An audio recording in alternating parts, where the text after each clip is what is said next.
Varicose veins తో బాధపడుతున్నారా? భారతదేశంలోనే బెస్ట్ ట్రీట్మెంట్ అందించే ఏకైక హాస్పిటల్ ఏవిస్. నమస్కారం, వెల్కమ్ టు సుమన్ టీవీ. నేను గీతాంజలి. ఫిబ్రవరి 26వ తారీఖున మహాశివరాత్రి. శివరాత్రి అనగానే మనందరికీ ముందుగా గుర్తొచ్చేది ఆ శివయ్య ఆరాధనతో పాటుగా జాగరణ చేస్తాం. అయితే ప్రత్యేకించి ముందు రోజు నుంచే కొన్ని మనం సిద్ధం కావాలని చెబుతారు. ఎలా మనం ముందు రోజు నుంచి సిద్ధం కావాలి, అలాగే శివరాత్రి రోజున ఉదయం నుంచి సాయంత్రం వరకు ఎటువంటి పూజా విధానాన్ని మనం పాటించాలి, ఎటువంటి ద్రవ్యాలతో స్వామివారికి అభిషేకం చేయాలి, ఇలాంటి విషయాలను తెలుసుకుందాం. అలాగే ప్రత్యేకంగా అసలు శివయ్యకి ఏం నైవేద్యం పెట్టాలి, ఎందుకంటే ఉపవాసం ఉంటారు చాలా మంది, ప్రత్యేకించి పళ్ళు మాత్రమే తీసుకుంటారు.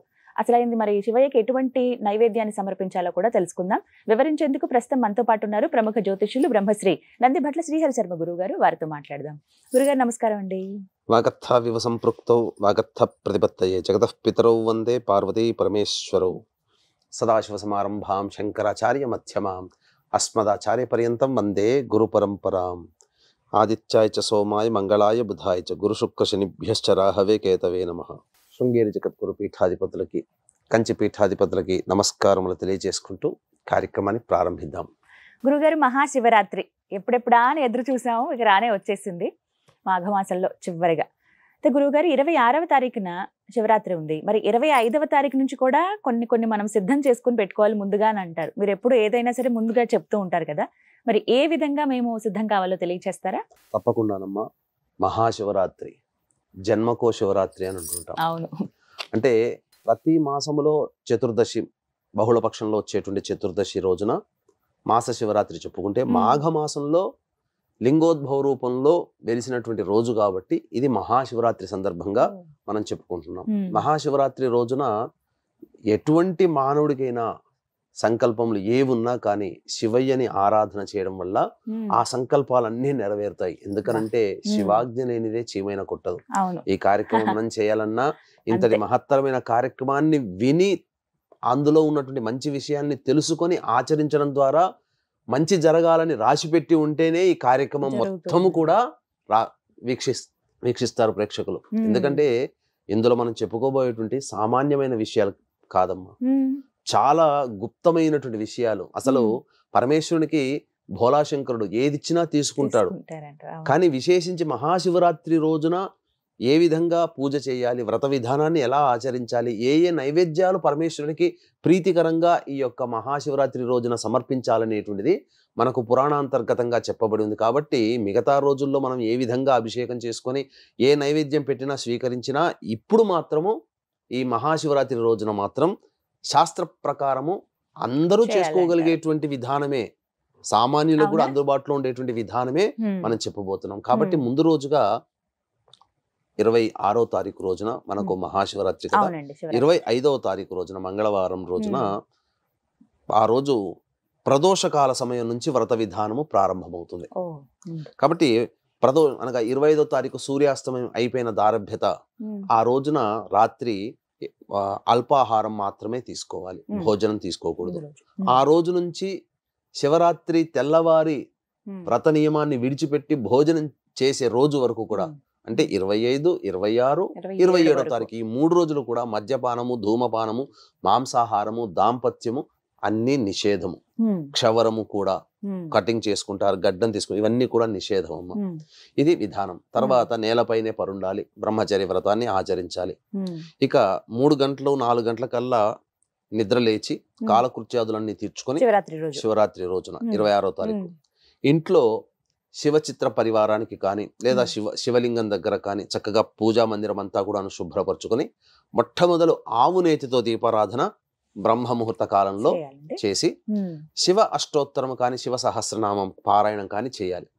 చేసిన తదనంతరం ఉదయిస్తున్నటువంటి సూర్యుడికి నమస్కారం చేసి సూర్యాష్టకం 6 సార్లు పారాయణం చేసి 11 సార్లు సూర్యుడికి అర్ఘ్యం ఇవ్వాలి.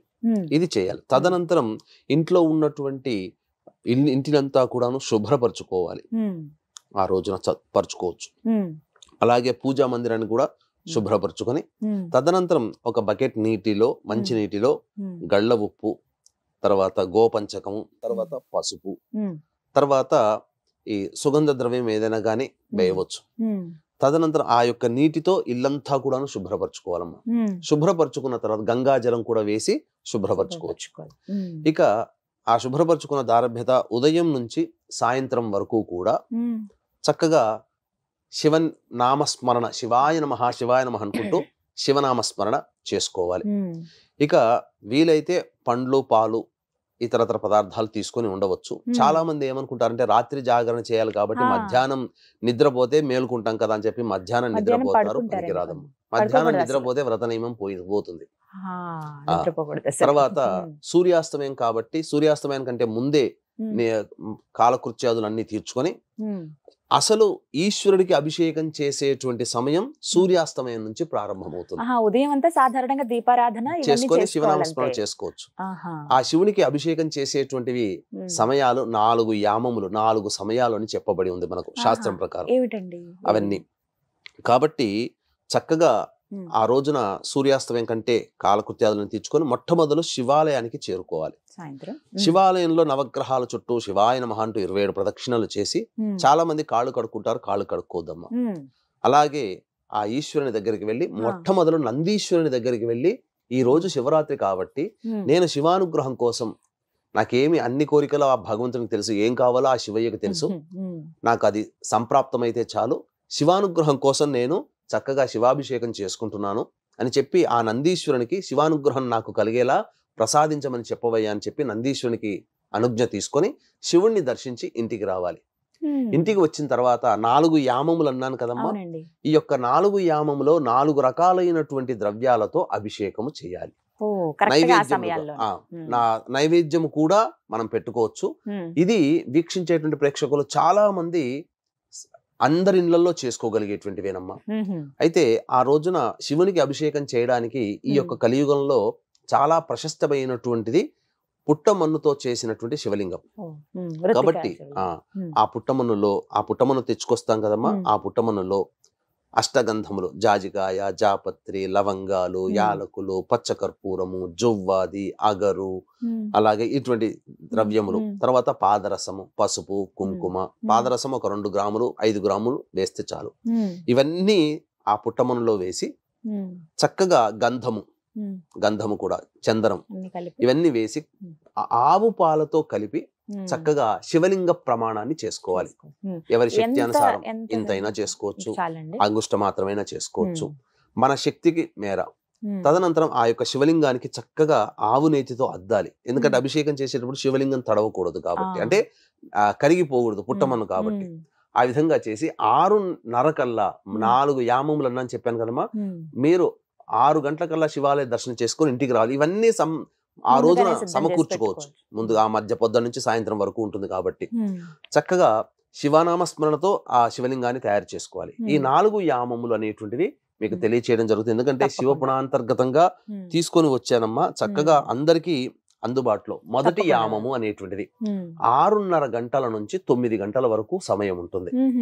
కాబట్టి ఈ మొదటి యామములో మొట్టమొదలు ఆవు పాలతో అభిషేకము చేయాలి. చేసి తామర పుష్పాలతో అర్చన చేయాలి. శివాయ నమః శివాయ నమః అనుకుంటూ అభిషేకం ఆవు పాలతో మాత్రమే చేయాలి. చేసి తామర పుష్పాలు లభిస్తే తామర పుష్పాలతో అర్చన చేయాలి. పెసరపప్పు, బియ్యము కలిపినటువంటి, అంటే చిన్న పాత్రలో అన్నము, అందులో కొంత పెసరపప్పు వేసి పులగంలాగా చేయాలమ్మా. చేసి ఆ యొక్క 6:30 నుంచి 9 గంటల లోపల నైవేద్యం పెట్టాలి. ఇది ఇంట్లో చేసుకోగలిగేది. ఇది మొదటి యామం. 9 to 9:30 బ్రేక్. మళ్ళీ 9:30 నుంచి 12 గంటల వరకు 2వ కాల సమయ పూజ. కాబట్టి ఈ 2వ కాల సమయ పూజలో పెరుగుతో అభిషేకం చేయాలి. పెరుగుతో అభిషేకం చేసి తులసీ దళములతో అర్చన చేయాలి.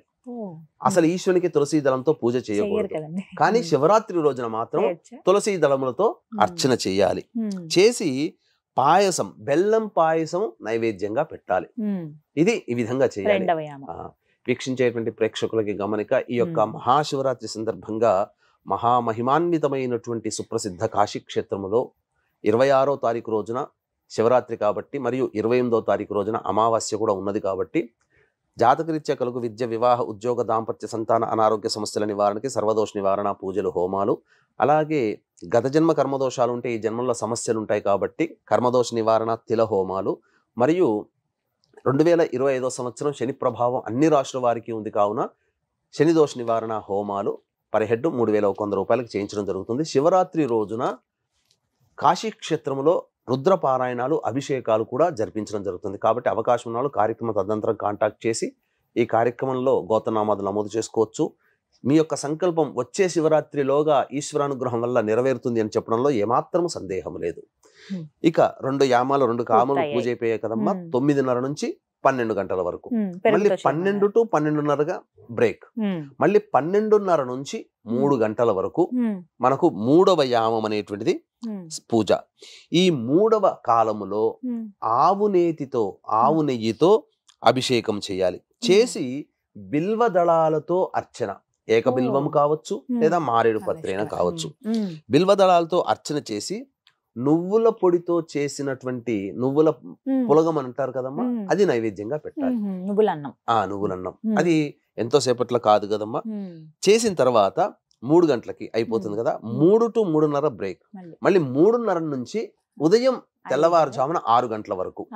ఈ 6 గంటల వరకు తేనెతో అభిషేకము చేసి దొరికితే నల్ల కలవ పుష్పాలు దొరుకుతాయమ్మా. ఎక్కడైనా దొరుకుతాయమ్మా, మనకు దొరుకుతాయి. మనం ముందుగా తెచ్చి పెట్టుకోవాలి. అందుకనే 2-3 రోజుల ముందర కార్యక్రమం చేస్తున్నాం కదా, తెచ్చుకోవాలి. నల్ల కలవులు దొరకకపోతే నీలి రంగు చామంతి, నల్ల కలవులు అంటే నీలి రంగులో ఉంటాయి. లేకపోతే శంకు పుష్పీలు ఉన్నాయి కదా, ఆ శంకు పుష్పి పూలతోనైనా, లేకపోతే నీలి చామంతి పుష్పాలతోనైనా కానీ ఆ ఈశ్వరునికి అర్చన చేయాలి. చేసిన తర్వాత కేవలము అన్నం మాత్రమే వండి నైవేద్యంగా పెట్టాలి, ఉట్టి అన్నం. ఇది మనం చేయాల్సినటువంటిది. ఇది 4 యామాల్లో అయిపోతుంది కదమ్మా.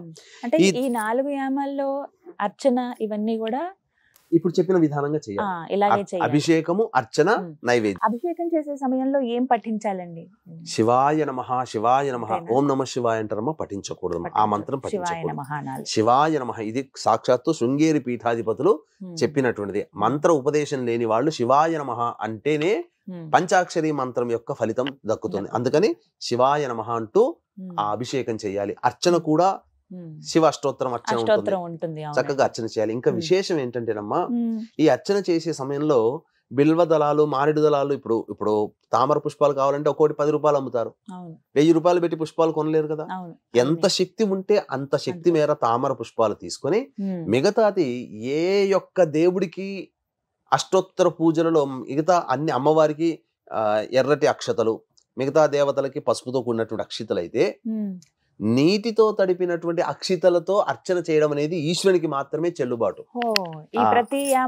ప్రతి యామంలో కూడా కొద్దిగా బియ్యం తీసుకొని అందులో కొద్దిగా ఆ బియ్యం తడుపుకునేంతగా నీళ్లు చల్లి తడిచినటువంటి బియ్యంతో అర్చన చేస్తే మహాసంతోషిస్తాడట ఆ ఈశ్వరుడు. ఇది అందరికీ అందుబాటులో ఉండేది.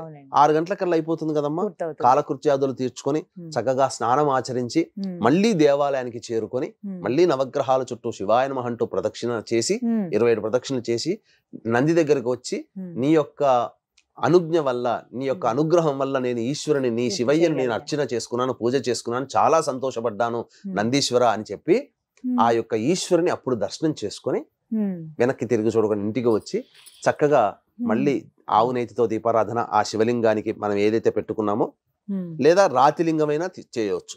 మట్టి లింగముతో గనక అభిషేకము చేసి ఉన్నటువంటి లింగానికి మళ్ళీ ఇంటికి వచ్చాక ఆవు నేతితో దీపారాధన, శివ సహస్రనామ పారాయణ, అర్చన చేసి అతిథి అభ్యాగతులకి, అనాథలకి అన్నదానము చేసి తదనంతరం ఇంట్లో ఉన్నటువంటి కుటుంబ సభ్యులు భోజనం చేసి తరువాత సాయంకాల ప్రదోషకాల సమయంలో అప్పుడు ఆ అర్చించినటువంటి మట్టితో చేసినటువంటి శివలింగాన్ని దగ్గరలో ఉన్నటువంటి చెరువులో కానీ, సరస్సులో కానీ, నదిలో కానీ, సముద్రంలో కానీ నిమజ్జనం చేయవచ్చు.